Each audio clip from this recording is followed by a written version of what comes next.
libur. Emang pas limit kan? Betul kan? Iya, betul. Baik, kita mulai ya. Bismillahirrahmanirrahim. Assalamualaikum warahmatullahi wabarakatuh. Waalaikumsalam warahmatullahi wabarakatuh. Waalaikumsalam warahmatullahi Pak, wabarakatuh. izin ya Pak, sekalian sambil kerja saya ya Pak. Ya, santai aja. Tolong sambil dikerjakan tadi yang kuisnya tadi ya. Tugasnya ya. Oke, baik Pak.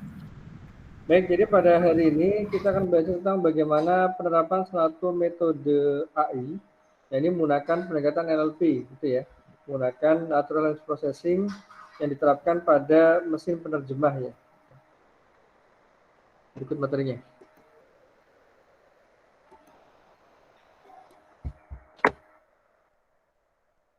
Mesin penerjemah, mungkin rekan-rekan sudah gak asing lagi ya, sering menggunakan Google Translate ya, suatu tools dari Google yang nanti dipakai untuk menerjemahkan dari bahasa satu ke bahasa yang lainnya. Gitu.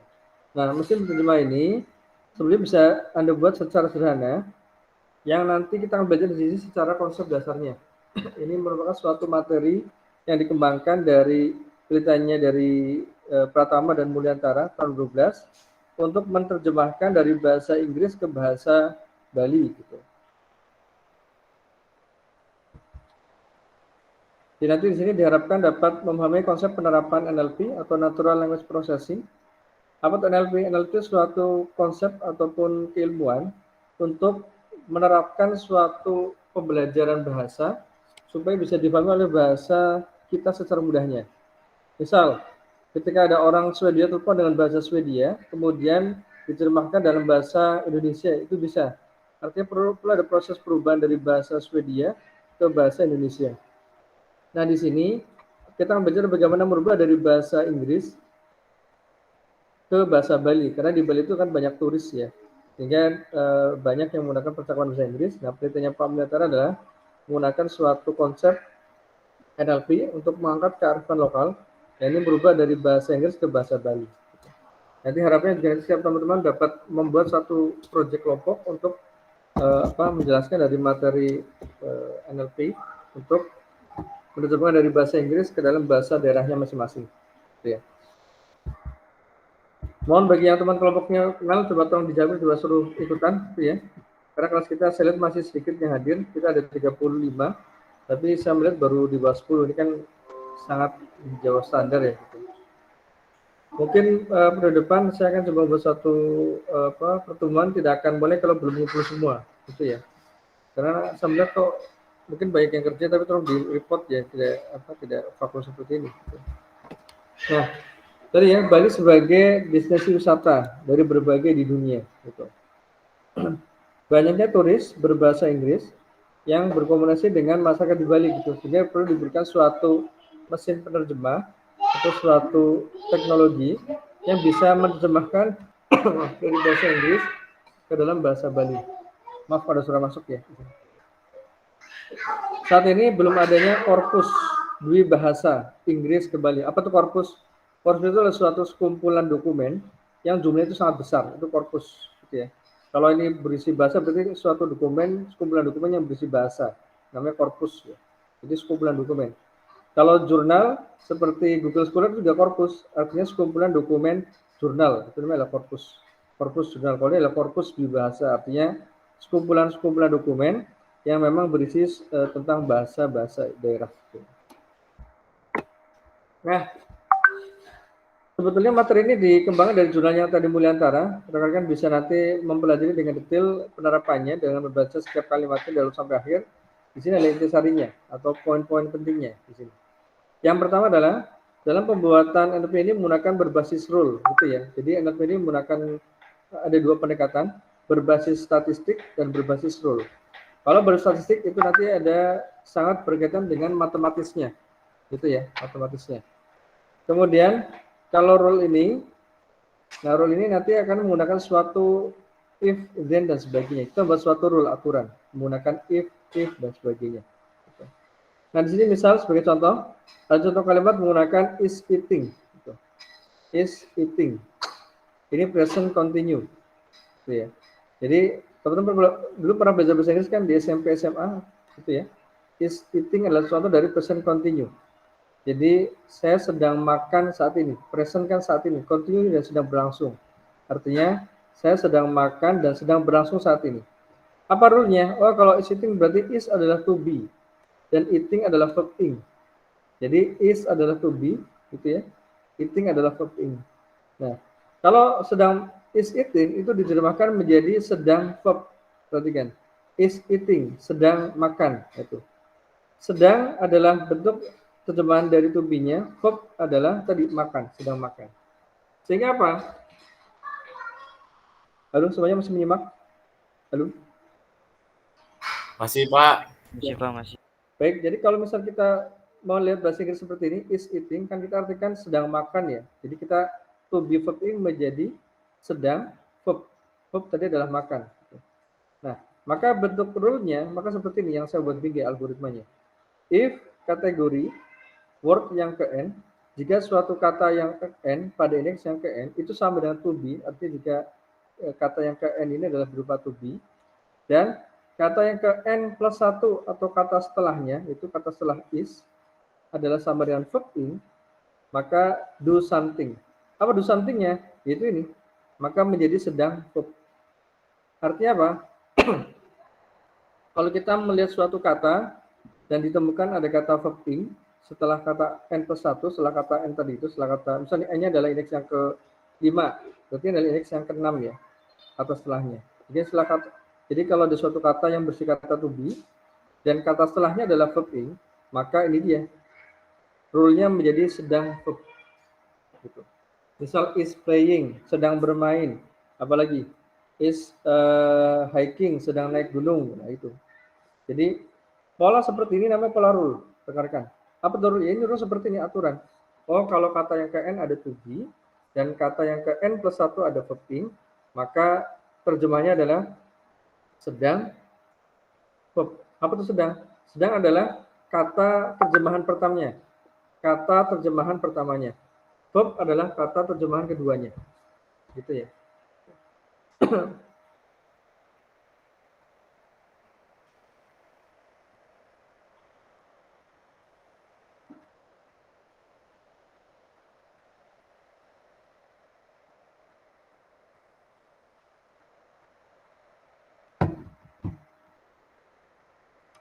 Baik, terus seperti ini ya. Nanti setiap pola bentuk kalimat di bahasa Inggris nanti bisa kita buat tulis seperti ini.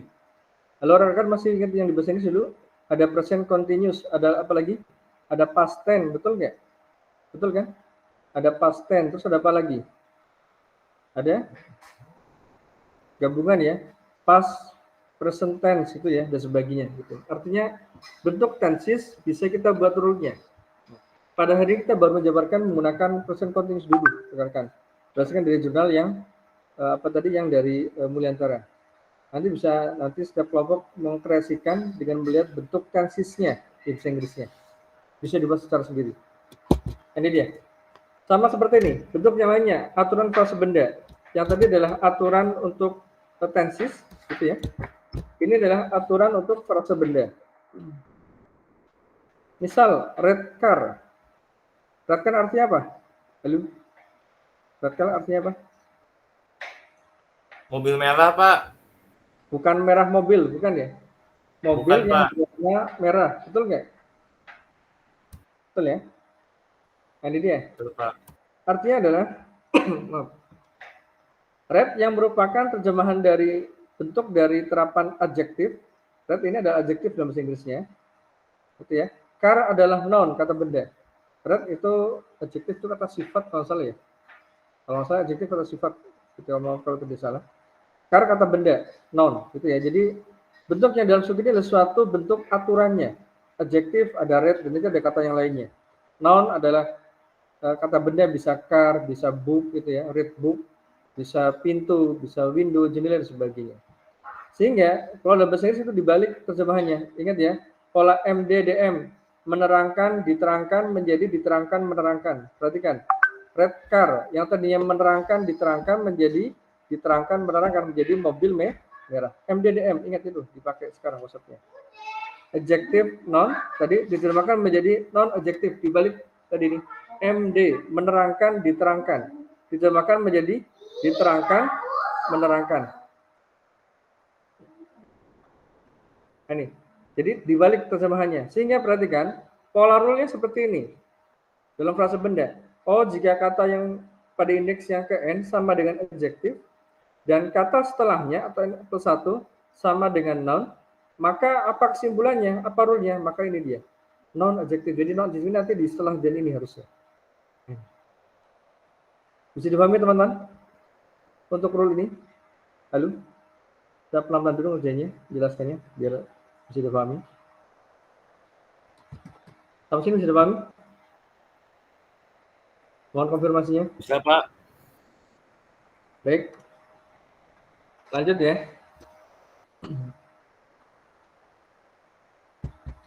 Nah, di dalam penelitian Mulyantara, itu dalam sistem penerjemah berbasis aturan atau rule, itu menggunakan pendekatan konteks free grammar atau CFG.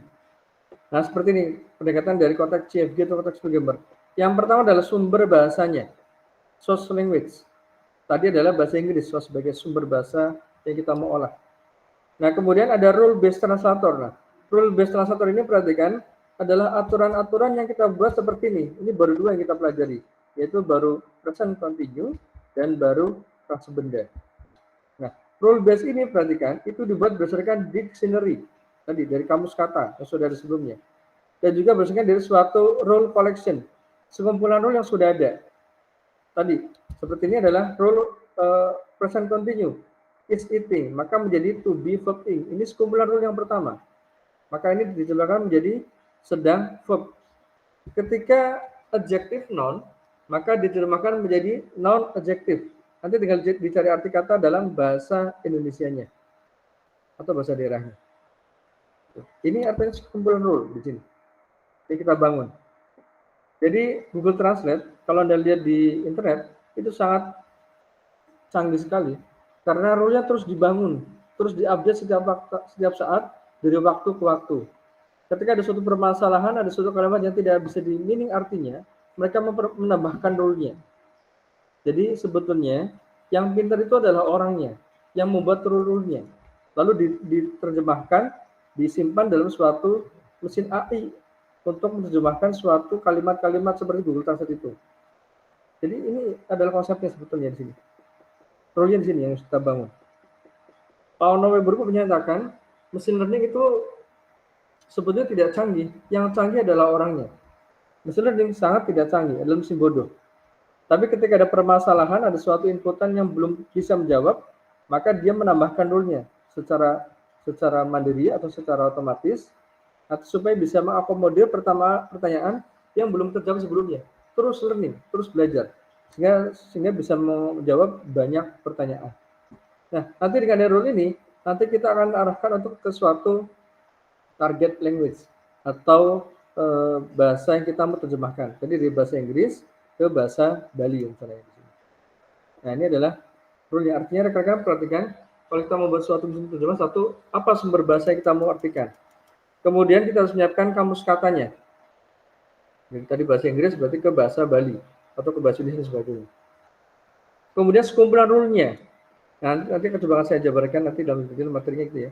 Sumber rule ini tadi seperti tadi ini ada aturan frase, aturan tenses, ini baru present continue, dan aturan-aturan yang lainnya yang bisa nanti rekan bisa kembangkan dengan pemahaman setiap kelompok nantinya. Jadi mau diskusi di sini. Nah, kemudian, kita masuk ke teknik sekarang. Nah, di tahapan ini, dalam konteks free grammar, kalau teman-teman pernah belajar mata kuliah teori bahasa otomata, lalu sudah mengambil mata kuliah teori bahasa otomata belum? Maaf.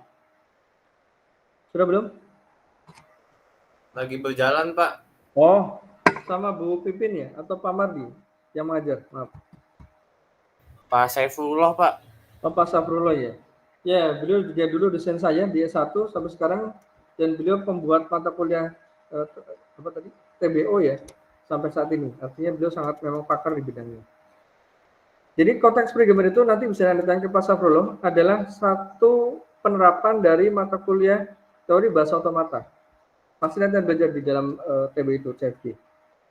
Nah ini, mirip perhatikan kita terapkan sini ada sekumpulan simbol non terminal atau variabel. Perhatikan. ada NP, noun pronoun, ada VP, verb pronoun, ada PP ini ya. Ini plural apa pronoun masalah. Plural itu kata jamak. Ini N itu sejumlah simbol. Nah, sigma adalah kumpulan simbol terminal. Jadi kalau N ini adalah kumpulan simbol non terminal. Kalau non terminal itu simbol yang nanti akan ada soalnya di bawah nanti ya, dengarkan ya, non terminal. Jadi yang belum sampai ujung, artinya belum selesai. Kalau simbol terminal itu yang sudah sampai selesai. Nah, nanti ada determinant, ada noun, ada verb dan sebagainya. Nah, kalau P adalah kumpulan produksi yang dinyatakan dalam bentuk A. Jika A maka A, di mana A merupakan simbol non terminal seperti ini. Kalau jika nanti adalah NP, perhatikan non pronoun. Nanti ini adalah bisa nanti diterjemahkan menjadi determinant noun. Jadi A-nya ini adalah NP, A yang kecil adalah determinant noun. Ini bentuk rule-nya. Oh, jika ada suatu aturan ini, maka ini terjemahannya. Nah, itu seperti ini. Panah ini adalah artinya, atau sama dengan, atau adalah yang sama. S adalah simbol permulaan. Nah, ini di table belajarnya. Nah, ini bagaimana penerapannya? Ini dia, perhatikan. Nah, dalam mesin penerjemah, itu ada 4 tahapan rekan-rekan yang perlu dipahami. Yang tadi dijadikan kuis ya. Ada tahapan scanner, parser, translator, dan evaluator. Perhatikan ini penting. Tahapan dalam pembuatan penerjemah ada 4 yang sudah pahami. Scanner, parser, translator, dan evaluator. Pada tahap scanner, perhatikan, maka akan dilakukan pengecekan kata atau frase atau kalimat yang nanti akan kita olah untuk melihat kalimat-kalimat yang diinput sebagai source language-nya tadi. Ya. Input berupa kata diterjemahkan dalam bentuk translator nantinya. Jadi nanti input berupa kata nanti akan diterjemahkan dalam bentuk translator. Input berupa frase, klausa atau kalimat dilakukan preprocessing. Jadi gini, kalau yang diinput langsung berupa satu kata atau dua kata saja, atau satu kata saja ya, misal car, tadi artinya mobil, maka langsung dicari dalam kamus katanya, dicari terjemahannya, langsung ditranslate. Jadi kalau yang diinput berupa satu kata, misalnya ada white, itu artinya putih kan, langsung dicari kamus katanya. Namun kalau inputnya berupa frase, klausa atau kalimat, frase itu tadi dua kata, kalau klausa adalah dua kata atau lebih. Nah, kalimat adalah gabungan beberapa kata yang berpola SPOK. Tolong perhatikan, kalau satu kata langsung diartikan terjemahnya. Kalau dua kata atau frase atau lebih, gitu ya, atau klausa, atau kalimat yang berisi kumpulan kata yang sudah ada SPOK-nya, subjek, predikat, objek, maka dilakukan tahapan pre-processing. Jadi tahapan pre-processing ini untuk diterapkan pada frase, klausa, dan kalimat, bukan kata. Misal di sini, I will menjadi I will, pengubah singkatan. Terus ada lagi misal can ya, CAN petik 1T kan jadi cannot kan, nah itu kan pengubah singkatan dan sebagainya. Kemudian dilakukan tokenisasi. Apa itu tokenisasi? Memecah kalimat menjadi kata. Misal tadi adalah red car, maka menjadi red saja dan car saja, nah gitu. Jadi memecah kalimat menjadi kata. Kemudian kata diubah menjadi kata tunggal. Yang tadinya kicks, ada S, ada jamak, jadi jamak, menjadi kick saja, hilang S-nya. Kemudian pengecekan kata yang di dalam kamus kata. Gitu ya. Kemudian dilakukan pengecekan tenses dari simple present tense, simple future tense, dan sebagainya. Ini tahapan processing yang dilakukan. Jadi dilakukan perubahan singkatan, kalau ada kata berupa singkatan, tokenisasi, pecah kata-katanya, cek katanya, apakah dia kata jamak yang ada S-nya, maka dirubah menjadi kata tunggal. Kemudian cek kata yang ada di dalam kamus kata, gitu ya. Kemudian cek tensesnya, apakah tadi simple present, apakah tadi present continuous, dan sebagainya. Ini tahapan preprocessing. Kemudian, ini dia. Setelah kita lakukan scanner, kita kan scanning ya. Tadi dengan tahapan dari awal ini, pengubah singkatan sampai ini tahapan scanner, ini tahapan preprocessingnya. Jadi dalam tahapan scanner, selain kita menampung kalimat yang input, juga dilakukan tahapan processing. Berikut detail tahapannya. Setelah tahapan scanner selesai, maka dilakukan tahapan parser. Apa tuh parser? Menganalisa struktur kalimat yang diinput user. Nah ini dia. Di dalam penelitian punya Mulyantara dan tadi dan rekannya itu baru dibangun aturan sintaks sebagai berikut. Baru ada berapa nih? 3, ada 6, 9, ada 10. Baru ada 10 aturan yang dibangun dari publikasinya. Gitu. Nah ini simbol non terminal, simbol yang belum selesai, belum sampai kata terakhir. Nah tadi ini simbol terminal, artinya ini adalah startnya atau bentuk kalimat awalnya. Jadi bentuk kalimatnya perhatikan itu bisa dalam bentuk seperti ini, NP-VP. Apa tuh NP? Di sini keterangannya. Harusnya di sini ada di sini ya. NP adalah non pronoun gitu ya. VP adalah verb frase, maaf. NP di sini ada nih.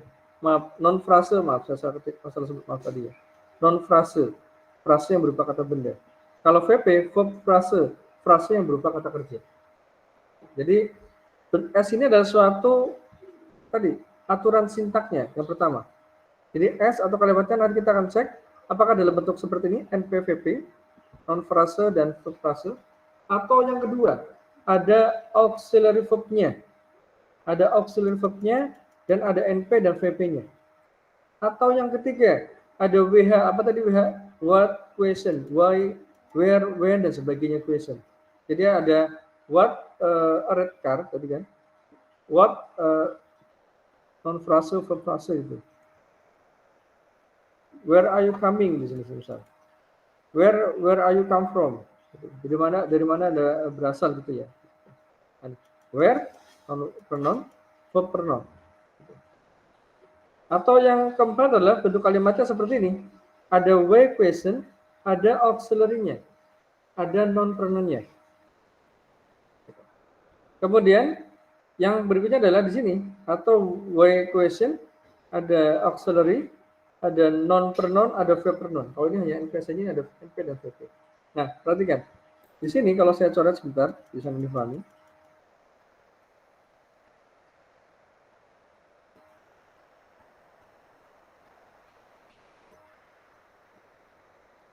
Ini adalah bentuk kalimat sebetulnya yang perlu Anda pahami. Tadi ya.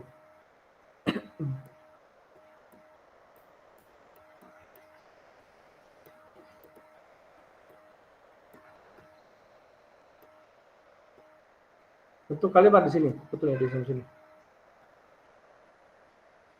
Jadi ini sampai sini adalah bentuk kalimatnya. Nah, di aturan berikutnya setelah kita jabarkan bentuk kalimatnya dari awal sampai akhir di sini, ini adalah sebentar.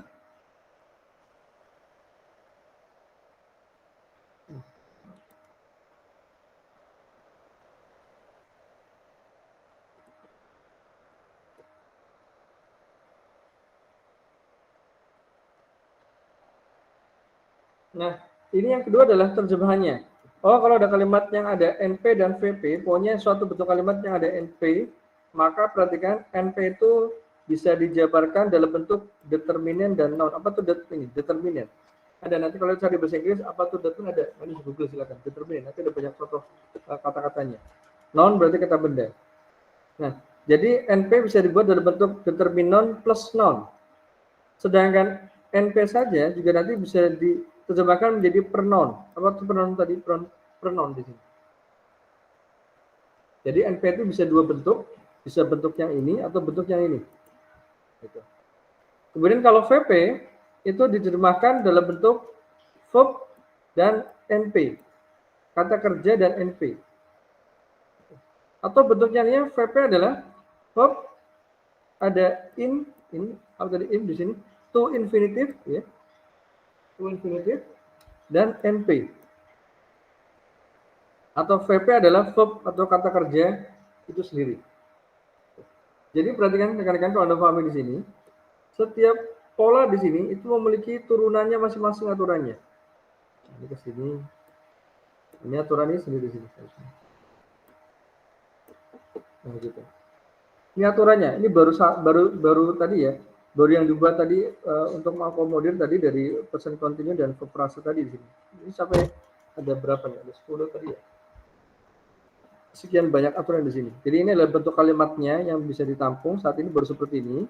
Kemudian NP ini NP terjemahannya. NP bisa diberikan nanti bisa diterjemahkan dalam bentuk determinan noun atau pronoun saja.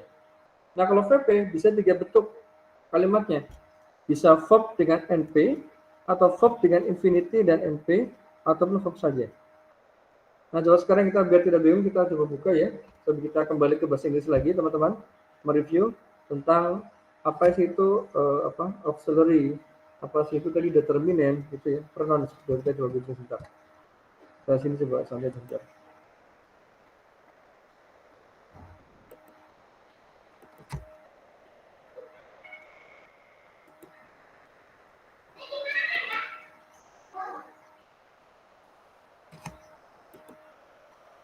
Kelihatan kurang saya, rekan-rekan? Maaf. Halo? Lihat Pak.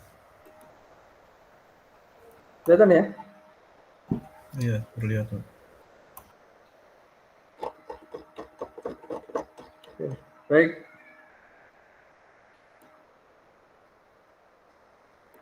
Apa tadi? Coba tadi misal tadi determinan ya. Determinan.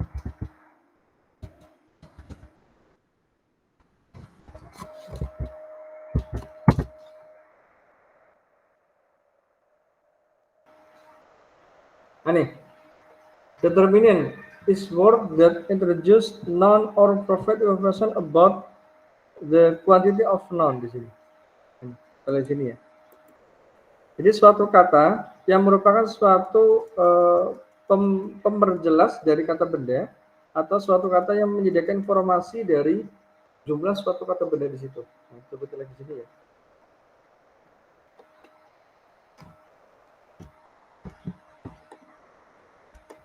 Nah, ini dia. Determiner nih. Nah, di sini.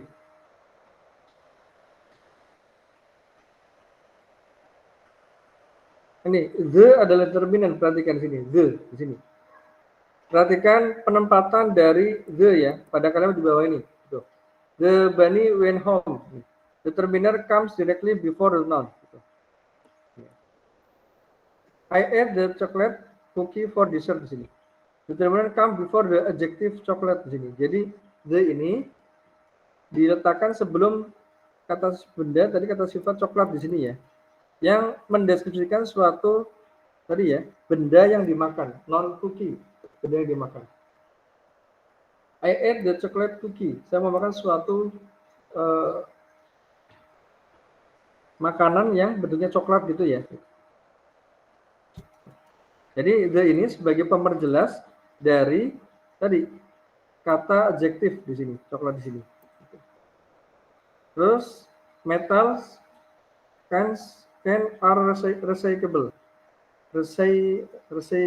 Recyclable ya di sini. Di sini tidak ada determiner. Kenapa?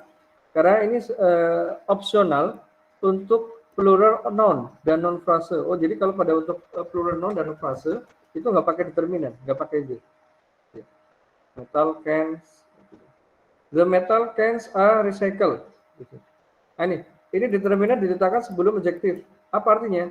Ini mendeskripsikan suatu plural kata benda untuk menspesifikan apa yang nanti akan diolahnya nanti. Nah ini contoh determinan. Nah, ini kan harus diulang lagi nih teman-teman belajar seperti ini ya. Nah tadi ada to infinitive tadi ya di sini ya. Nih. Ini ada apa nih? Infinitive dan ini artikel di sini. Nah ini harus belajar lagi teman-teman. Kembali ke bahasa Inggris lagi kita yang dulu. Gitu. Jadi jangan dilupakan ya gitu ya.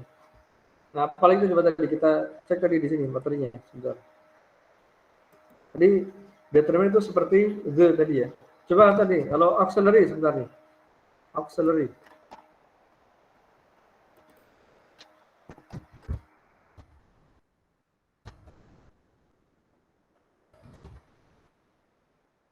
Auxiliary. Ini auxiliary ini membantu nanti kita dalam nanti is help element typically a verb ya.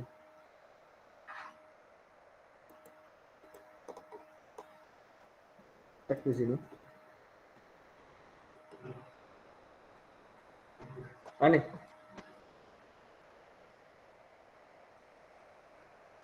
Jadi ini auxiliary ini suatu konjungsi ya atau kata tambahan untuk memperjelas dari artinya di sini nantinya.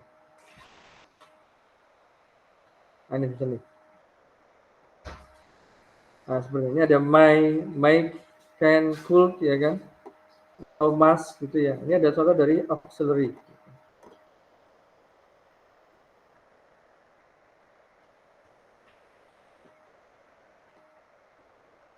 Nah, gitu ya. Jadi ini contoh dari auxiliary sini sebentar. Nah, ini ada will, ada shall ya kan dan sebagainya. Ini kita pernah belajar ya, teman-teman ya. Ini dipakai dalam konsep di misal will you come to my dinner misal lah, itu kan dari suatu will ya. Nah gitu, kita kembali ke materi lagi ya. Tadi ada infinitive ya, ada to infinitive, non pronoun.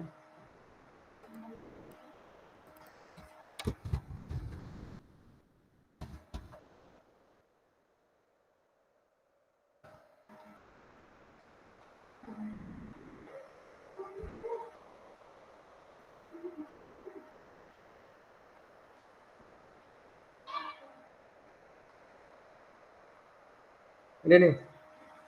Ini ya, ada kalimat pasif dan aktif ya dalam bahasa Inggris ya di sini.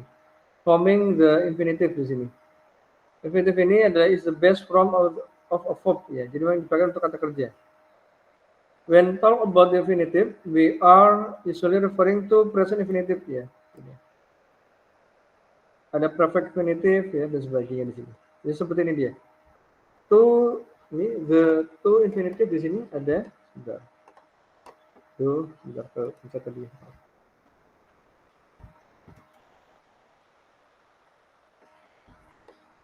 Ya, to base di sini. To di sini ada the to infinitive ya, ada to base-nya seperti ini. Ini ada to infinitive, to sit, to eat dan sebagainya. Kalau yang tanpa infinitive langsung sit ya, eat dan sebagainya. I decided not to go to London. He asked me not to be late. Nah, ini mohon tolong diulang lagi ya. Betul kan? Oke.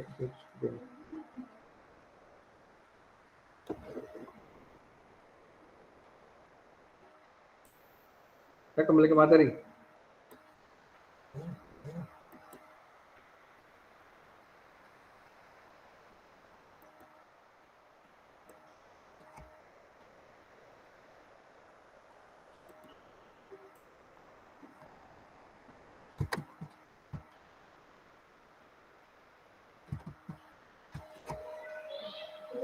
Oke.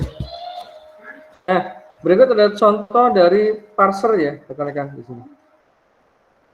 Di sini misalnya perhatikan, jadi tadi setelah tahapan tadi dari scanner, di tahapan parser tadi kita akan melihat aturan sintaksnya yang sudah kita buat. Kemudian baru kita buat suatu parsing tree. Apa itu parsing tree? Suatu pohon keputusan untuk memecah kalimatnya di sini. Jadi ketika ada kalimat I like this monkey, ini contoh kalimatnya, ya, I like this monkey. Maka kalau kita terjemahkan dalam suatu aturan, maka kita bisa menggunakan ini. Pertama ini tadi subjeknya, yang pertama. Subjek tadi sentence-nya itu bisa berisi NP dan VP. Jadi perhatikan, NP dan VP ini dari mana, Pak? Ini dari sini, perhatikan. Di sini yang pertama. Di sini. NP dan VP. Nah, NP ternyata ini adalah pronoun. I adalah pronoun. Kata ganti orang ya. Jadi NP ini berarti hanya ini aja yang dipakai. Aturan ini, pronoun. Dan like this monkey, ini adalah bentuk dari VP. Perhatikan.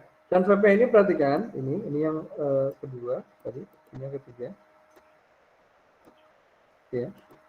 VP ini perhatikan, itu ternyata adalah pada kalimat di sini, itu ternyata sesuai dengan aturan verb dan NP. Yang mana di sini? Ini. Verb dan NP yang di sini. Verb dan NP.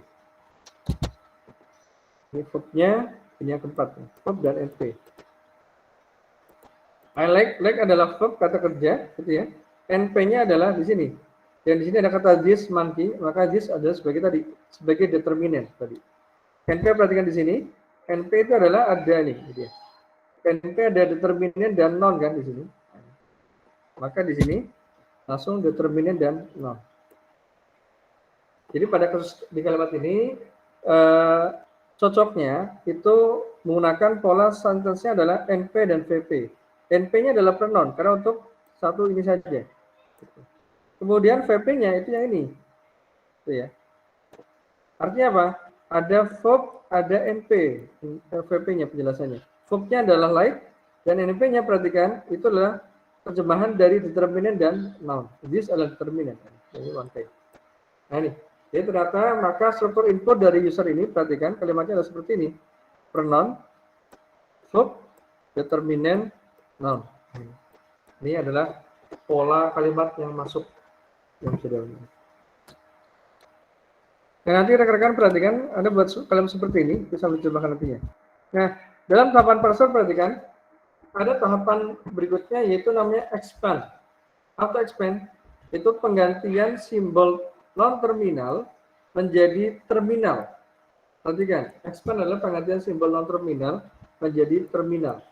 Misalnya ada simbol NP menjadi pronoun. Jadi kalau NP ini masih belum selesai prosesnya, maka non terminal. Ketika pronoun ini sudah selesai, makanya simbol terminal sudah stop, nggak ada proses lagi, sudah berhenti. Maksudnya. Nah, setelah di expand, setelah diolah sampai menjadi bentuk terminal, maka ada tambahan namanya match di situ. Match adalah proses pencocokan jenis kata input, perhatikan, dengan aturan sintaknya. Jadi match adalah tadi setelah kita deteksi aturannya, kita akan cocokkan tadi. Pencocokan jenis kata input yang kita olah dengan aturan sintak yang tadi di depan tadi. Ya. Nah, backtrack adalah tahapan berikutnya, proses mundur ke simbol non terminal dari aturan produksi sebelumnya. Kok bisa Pak? Ya ini tadi. Perhatikan. Subjek di sini NP pronoun. Namun ketika VP ini bisa verb dan NP. NP mundur lagi nih, mundur lagi ke aturan NP-nya. Gitu. Artinya apa? Dari sentence itu ternyata menggunakan pola NP dan VP. NP masuk ke aturan NP-nya, berarti dia backtrack, mundur ke aturan NP-nya. VP backtrack tadi di sini juga, maaf, sebelum backtrack juga di match ya, dicocokkan dengan aturan sintaknya. Oh ternyata ini adalah verb dan NP, gitu ya. Nah di sini ada tahapan backtrack. Nah VP, verb dan NP. Nah, NP ini ternyata masih perlu terjemahan ya, sehingga ini backtrack nih, mundur ke NP di sini. Kalau ini adalah ini simbol non terminal, perhatikan. Ini simbol yang terminal. Maka sudah stop, nggak ada lagi aturan penjelasannya. Nah ini tahapannya. Ini prosesnya perlu dipahami. Jadi expand mengganti simbol non terminal menjadi terminal. Match pencocokan jenis kata ke dalam aturan sintaknya dan backtrack mundur tadi, mundur ke simbol non terminal, gitu ya. Dari aturan produksinya untuk nanti lebih dijabarkan rule-nya. Gitu. Nah, setelah tahapan parser, setelah kita tadi sudah tahu pola aturan kalimatnya, baru kita translator, kita translate, perhatikan. Nah, bahasa Inggris ke bahasa Indonesia itu menggunakan pendekatan MDDM. Apa tuh? Menerangkan, diterangkan, dan diterangkan, menerangkan. Gitu. Pola kata menerangkan, diterangkan pada teks bahasa Inggris berubah menjadi pola kata diterangkan, menerangkan. Yang umum pada bahasa Indonesia maupun bahasa Bali. Ini dia. Sehingga ketika ada kata big house menjadi rumah besar. Gitu ya, big house itu adalah rumah besar. Kalau city wall, ada itu artinya apa? City wall? Halo? Ayo, city wall. Wall kan dinding, city itu kota. Dinding kota. Betul. Ayo. Ada tahu arti city wall apa artinya? Halo? City wall artinya apa? City wall itu artinya adalah balai kota. Balai kota. Nah, di dalam suatu modul translator perhatikan di sini kita buat aturan lagi, aturan pola MDDM. Yang pertama perhatikan, ketika ada auxiliary not, misal tadi ada kata will tadi ya, will not menjadi not will gitu. Jadi ketika ada auxiliary not menjadi not auxiliary. Ini adalah seperti sebetulnya, ini bagi dua seperti ini. Ini bahasa Inggrisnya sebelah kiri, yang sebelah kanan adalah bahasa Indonesianya. Perhatikan ya, MD itu yang sebelah kiri, perhatikan. DM-nya sebelah kanan. Auxiliary menjadi non auxiliary. Adjective noun menjadi non adjective. Determinant noun menjadi non determinant. Itu ya. Bentar tadi ditonton tadi apa sih determinant ini? This ya. This monkey, maaf ada monyet ini atau kera ini gitu ya. Berarti kalau kita sini ada this monkey menjadi kera ini di sini artinya. Kan berarti ini dulu baru dead kan? Itu. Jadi non dulu baru dead kalau dalam bahasa Indonesia. Non determinant ini. Pronoun non menjadi non property noun. Non tetap non di sini. Ini contoh aturan pola BDM. Ini baru 5 yang dibuat. Ini bisa benar lagi. Dan dalam tahapan 1 perhatikan, kalau inputnya berupa satu kata di sini, maka langsung diartikan dalam bahasa terjemahannya. Nah, dalam evaluator perhatikan, ini kita akan mengevaluasi di sini. Evaluasi setiap arti kata yang dihasilkan, apakah sudah sesuai dengan kamus yang kita tahu atau yang kita tahu artinya. Jadi di evaluator ini adalah tahapan untuk mengevaluasi. Kita coba cek di sini. Apakah betul niatnya seperti ini di sini. Untuk mendapatkan hasil yang lebih baik, yang lebih smooth, yang lebih bagus kualitas katanya. Misalnya gini. Kalau kita mencari arti kata the big house, itu artinya adalah Puri Ageng dalam bahasa Bali. Atau Puri Agung ya kalau kita ini. Nah, ternyata setelah dievaluasi dalam bahasa Balinya itu lebih halus menggunakan Puri Sane Ageng. Perhatikan, secara textbook the big house adalah house big tadi kan, Puri atau rumah, big kan besar, Puri Ageng. Namun setelah dievaluasi dalam bahasa Bali itu ternyata bahasa halusnya adalah Puri Sane Ageng. Di dalam bahasa Jawa di saya dari Banyumas ada bahasa Jawa kasar, bahasa ngoko yang lebih halus, bahasa kromo yang halus, dan ada kromo inggil itu lebih halus lagi. Itu buat bahasa-bahasa orang zaman dulu, orang keraton biasanya. Kadang-kadang biasanya dikurang tahu maknanya, tapi halus sekali. Jadi kita ada tahapannya ya. Kalau ngomong dengan orang yang seumuran kita dengan bahasa ngoko, bahasa gaul aja. Tapi kalau orang yang lebih tua di kami di bahasa Jawa, itu dengan bahasa kromo untuk menghormati kesenioran ataupun kepakaran pengalaman dari orang yang lebih kita tuakan, maka lebih kromo bahasanya. Kalau kita di bahasa Jawa, misal di budaya saya, kalau ngomong dengan orang lebih tua dengan bahasa lo, Anda pasti dibully kalau di bahasa Jawa kita ya oleh orang di tempat saya. Karena kita sangat mengedepankan tata krama di bahasa Jawa. Sehingga kalau bisa bagi teman-teman yang sudah punya keluarga, sudah punya anak, ajarkan bahasa daerahnya masing-masing supaya tidak punah nanti ya. Nanti Anda pulang daerah tahu bahasa daerahnya. Jangan sampai Anda sudah merantau lupa bahasa daerahnya. Ajarkan ke anak-anak kalian. Biar bisa nanti bisa tetap lestari kearifan lokal tersebut. Baik, nah ini dia. Ini contoh penjelasannya, perhatikan tadi kalau satu kata park kan taman ya, langsung diartikan menjadi taman. Go pergi langsung lungo. Itu kalau Jawa kan lungo atau pergi sama. Di sini lunga artinya. Nah, ini yang dua kata this book ini menjadi buku puniki, buku ini. Puniki itu ini sama aja. Tadi ya, the big house, tulisan ageng dan sebagainya. I am hungry, saya lapar, maka menjadi titiang seduk, ini bahasa Jawa, maaf bahasa Bali ya. In the river, pada sungai, ini ring to cut. Ini adalah terjemahannya. Yang sudah menggunakan pendekatan mesin terjemah. Nah, sebenarnya perhatikan, konsep NLP, Natural Language Processing, dapat digunakan untuk melestarikan bahasa daerah. Learning, understanding, dan practice. Sehingga pada hari ini, silakan kalau tidak Anda ngerjain kuisnya, saya tunggu ya diskusi hari ini. Saya kalau ada kelompok kerja sendiri aja, nggak apa-apa. Nanti langsung saya nilai yang dari ini. Saya akan berikan bonus yang dari ini sebagai reward kehadirannya dan keaktifannya. Saya akan nilai bonus untuk UTS-nya, buat nambah-nambah dan untuk UAS-nya. Jadi tolong silakan Anda buat ditulis tangan aja. Terus nggak apa-apa nih di foto. Anda buat suatu contoh terjemahan dari bahasa Inggris seperti ini, gitu ya. Maaf ya, tadi seperti ini. Maaf. Silakan bebas bahasa Inggrisnya, terjemahkan kemana? Ke bahasa daerah Anda masing-masing. Baik yang dari Sumatera dengan bahasa Bataknya misalnya, bagi yang dari Aceh dengan bahasa Acehnya, baik kalau saya Jawa dari bahasa Jawanya. Coba silakan. Anda buat seperti ini, Anda silakan buat satu kalimat bahasa Inggris yang sederhana aja, misalnya menggunakan seperti ini, it's eating boleh, ataupun dengan yang lainnya. Kemudian, lakukan tahapan scanning. Tadi perhatikan, kalau ada kalimat yang menggunakan singkatan, maka disingkat dulu. Gitu ya. Lalu pecah kata-katanya. Misal tadi red car menjadi red saja dan car saja. Terus ubah menjadi kata tunggal. Gitu ya. Yang ada S jadi jamak jadi tunggal. Gitu ya. Terus cek kata dalam kamus kata, apakah kata bahasa Inggris itu ada dalam kamus kata kita atau sepengetahuan Anda aja. Kemudian cek tensesnya. Gitu ya. Silakan Anda nanti bisa buka dengan kamus bahasa Inggris atau tutur bahasa Inggris.